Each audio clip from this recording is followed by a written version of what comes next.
1854년 9월의 런던 소호입니다. 지금의 브로드윅 스트리트, 당시 브로드 스트리트 펌프 앞에 사람들이 물통을 들고 섭니다.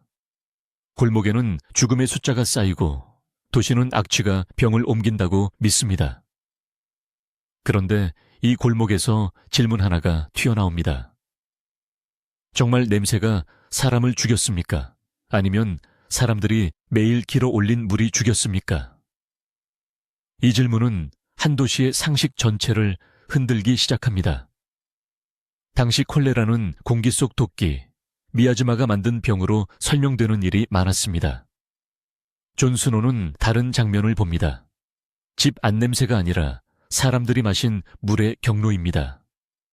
그는 한 의사의 직감만으로 밀어붙이지 않습니다.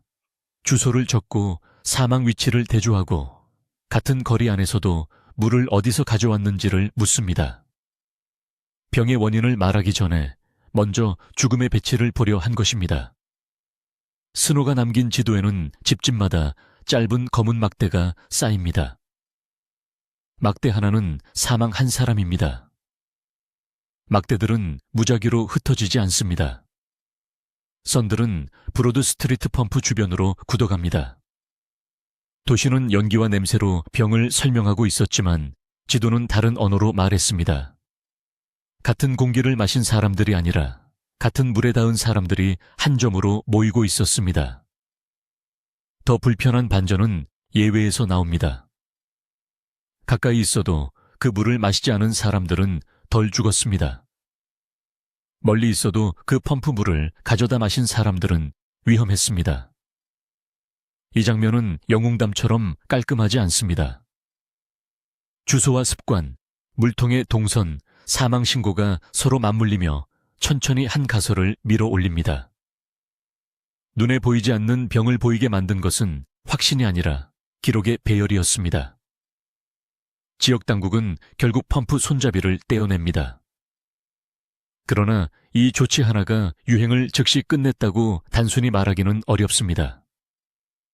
이미 유행은 꺾이는 중이었다는 해석도 있습니다. 그래서 이 장면의 힘은 기적 같은 종료가 아닙니다. 손잡이가 사라진 순간 도시는 병을 보는 방법을 바꿀 수 있다는 증거를 눈앞에 두었습니다.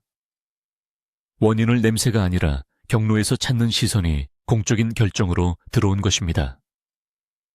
이 유행은 601여 명의 사망자로 기록됩니다. 숫자는 건조하지만 지도 위에서는 가족이 살던 집의 검은 줄입니다. 중요한 것은 스노가 혼자 미래를 발명했다는 신화가 아닙니다. 물, 거리, 사망 기록, 보고서가 서로 맞물릴 때 한 도시가 자기 믿음을 의심하기 시작했다는 사실입니다. 이미 믿고 있던 설명이 강할수록 그 설명을 흔드는 기록은 더 차갑고 더 불편하게 남습니다. 브로드 스트리트 사건은 이후 역학과 공중보건의 상징이 됩니다. 병의 원인을 찾는 일은 더 이상 냄새를 비난하는 일이 아니었습니다. 누가 어디서 무엇을 마셨는지, 어떤 시설이 누구에게 위험을 보냈는지 묻는 일이었습니다.